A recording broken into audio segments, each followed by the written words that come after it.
Hi everyone, welcome back to Fazna's kitchen. Assalamu alaikum. எல்லாரும் எப்படி இருக்கிறீங்க? எல்லாத்துக்கும் ரம்ஜான் கரீம்.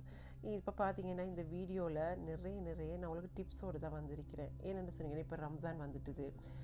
நாங்கள் லேடிஸ் எப்போ பார்த்தாலும் கிச்சனில் குக்கிங் சஹருக்கு இஃப்தாருக்குன்னு டைமை ஸ்பெண்ட் பண்ணிகிட்டு இருப்போம். இந்த மாதிரி ப்ரீ அரேஞ்ச்மெண்ட் கொஞ்சம் நீங்கள் பண்ணிக்கோனீங்கன்னு சொன்னால் நான் கிச்சனில் ஸ்பெண்ட் பண்ணுற டைமை குறைச்சி அமல் இபாதத்துக்குலாம் நிறைய டைம் ஸ்பெண்ட் பண்ணலாம். ஸோ அதற்காகத்தான் ஒரு சில டிப்ஸுகளோட உங்களுக்கு வந்திருக்கிறேன். So are you guys ready? Let's get started.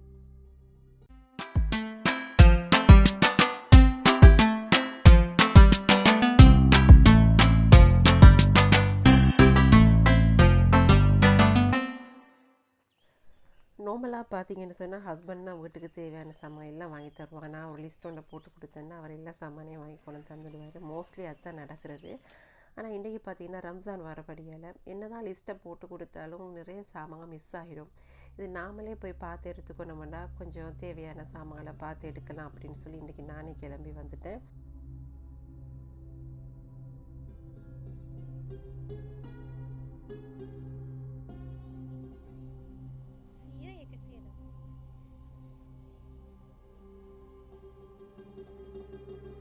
Normal எங்கள் வீட்டில் பொறுத்தவரையில் சஹருக்கும் நார்மல் டைமில் எப்படி சாப்பாடு சமைப்போமோ அந்த மாதிரி தான் ரைஸ் அண்ட் கறி வெஜிடபிள்ஸ் இருந்துட்டு ஸ்பெஷலாக பிரியாணி புலாவ் ஃப்ரைட் ரைஸ் அந்த மாதிரி மாறி செய்வேன்.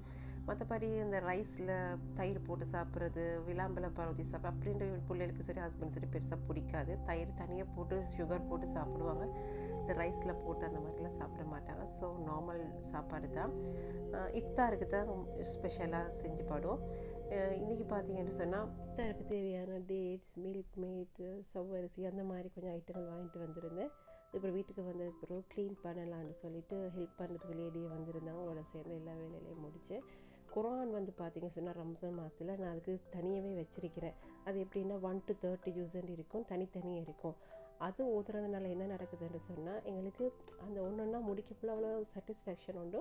அது மட்டும் இல்லாமல் எனக்கு அது ஏதோ அதிகமாக குயிக்காக நிறைய ஓதி முடிக்கிற மாதிரி ஒரு ஃபீலிங். அதனால் நான் அதுதான் எடுத்து ஓதுவேன். நான் மட்டுமே வீட்டில் எல்லோரும். உங்களுக்கு அந்த மாதிரி ஃபீலிங் இருந்துச்சுன்னு சொன்னால் எனக்கு கமெண்ட்ஸ் பண்ணுங்கள்.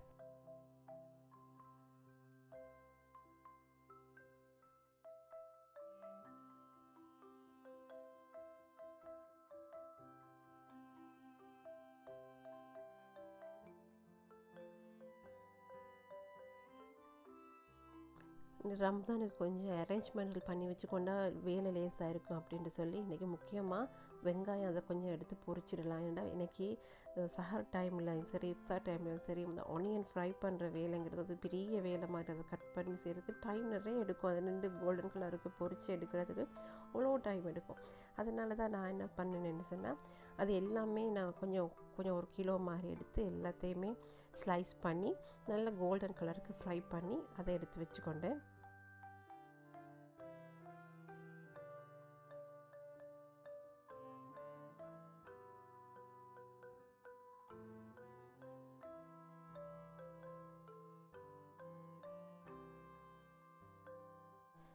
இது பார்த்தீங்கன்னு சொன்னால் வெங்காயம் பொரித்த பேலன்ஸ் ஆயில்.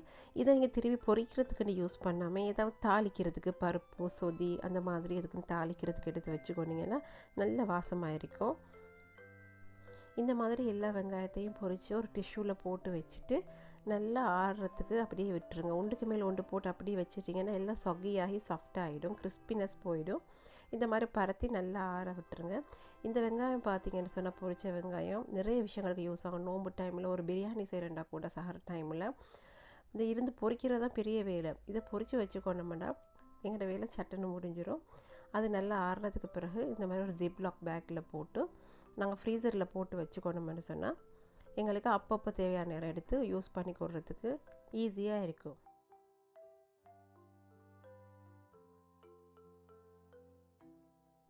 இதை நீங்கள் ஃப்ரீசர்லாம் ஸ்டோர் பண்ணணும். நீங்கள் ஃப்ரீசரில் வச்சிங்கன்னு சொன்னால் குறைஞ்சது 1 மாதம் 1.5 மாதத்துக்கு பாவிக்கலாம். இப்போ நாங்கள் ஒரு மசாலா ஒன்று தான் பண்ண போகிறோம். இதுவும் நாங்கள் வந்து ஸ்டோர் பண்ண போகிறோம் ஃப்ரீசரில். இதுக்கு பார்த்தீங்கன்னு சொன்னால் ஒரு கட்டு புதினா, ஒரு கட்டு கொத்தமல்லி, அதோட ஒரு 8-10 பச்சை மிளகாய், அதை ஒரு சுற்றிட்டு அதுக்கப்புறம் அதோட ஒரு 3-4 டேபிள் ஸ்பூன் மாதிரி, அதாவது ஒரு 1/2 கப் மாதிரி தயிர் சேர்த்து திரும்பவும் அதை நல்லா கிரைண்ட் பண்ணி எடுத்துக்கொள்ளலாம். எடுத்துக்கொண்டா இந்த மாதிரி இருக்கும். இதை ஒரு ட்ரேயில் அப்படியே ஊற்றி ஃப்ரீசரில் வச்சிடலாம்.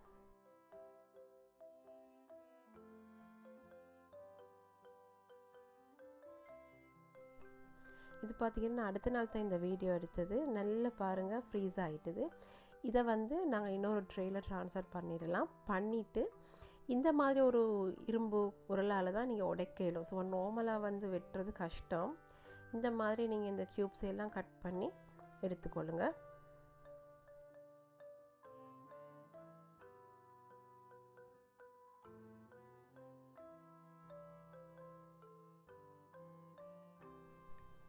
அதுக்கப்புறம் பார்த்திங்கன்னா இந்த மாதிரி ஒரு ஜிப்லாக் பேக்கில் இப்படி எல்லாத்தையும் தட்டி விட்டிங்கன்னா வந்துடும்.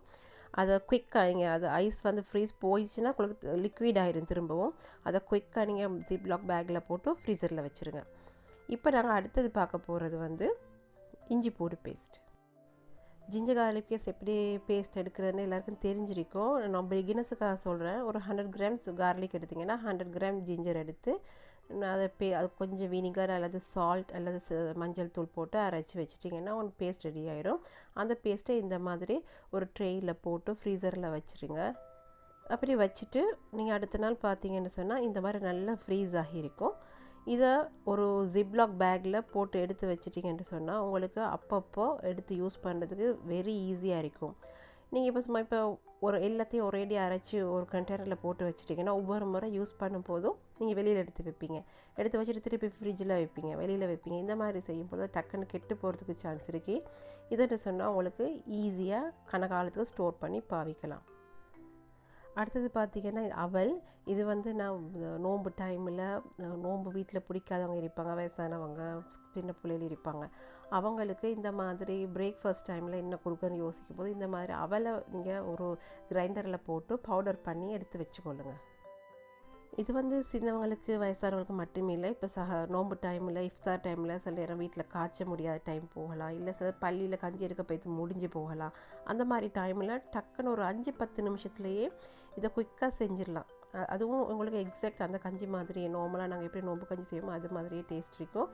நான் இன்னும் ஒரு வீடியோவில் நான் அந்த வீடியோ ரெசிபி வேணும்னு அப்லோட் பண்ணுறேன். ரமலான் மாதத்தில் பார்த்திங்கன்னா டெய்லி கஞ்சி குடிச்சு வெறுத்து இருக்கும் சோத்து கஞ்சி. அப்போ நாங்கள் ஒரு நோம்பு 20 போக எங்களே குடிக்கவே எல்லாமே இருக்கும். அப்போ அந்த மாதிரி டைமில் இந்த மாதிரி ஓட்ஸில் ஸ்பைஸியாக ஸ்வீட்டாக செஞ்சு குடிக்கும்போது டிஃப்ரெண்ட்டாகவும் இருக்கும். எங்களுக்கு ஸ்டோரேஜ் அந்த நேரம் குறைஞ்சிருக்கும் 20 நோம்புக்கு பிறகு. அப்போ இது குடிக்கும்போது ஹெல்த்தியாகவும் இருக்கும். அதை பவுடர் பண்ணி வச்சுக்கொண்டோம்னா இன்னும் வேலை லேஸ் ஆகிக்கும்னு சொல்லி இந்த மாதிரி செஞ்சு வச்சுருக்கிறேன். நீங்களும் இதை ட்ரை பண்ணி பாருங்கள். அடுத்தது பார்த்திங்கன்னா சவ்வரிசி. இது ரமலான் மாதத்தில் கட்டாயமாக வீட்டில் இருக்க வேண்டியது. உடம்பு சரியான சூடாக இருக்கும் நோம்பு பிடிச்சி. இதில் நல்லா டிஃப்ரெண்ட் வெரைட்டிஸாக கஞ்சி செஞ்சு குடிக்கலாம். நான் அந்த ரெசிபீஸ் நான் வந்து இன்ஷா அல்லாஹ் ஃப்யூச்சரில் அப்லோட் பண்ணுறேன். நான் ஃபாலோ பண்ணுற சில டிப்ஸில் உங்களோட ஷேர் பண்ணிக்கிறேன். நான் இன்னும் பல டிப்ஸோட நான் இன்ஷா அல்லாஹ் உங்களை மீட் பண்ணுறேன்.